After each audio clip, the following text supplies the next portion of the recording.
Hi everyone, in front of me I've got REALME GT Neo 5 and let me share with you how to change video resolution on this device.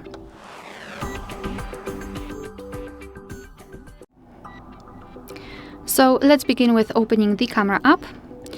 Right now let's switch to the video mode. Just tap on the video and if you can see the red color inside the shutter button, it means that for sure you're on the video mode.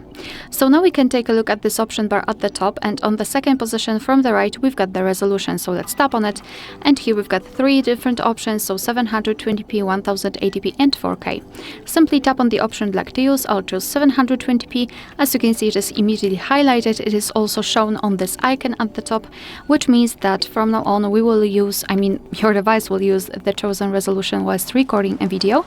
You can also change frames per second here. So we've got 30 frames per second and 60 frames per second. Alright, so that will be all. Thank you so much for watching. Please hit the subscribe button and leave the thumbs up.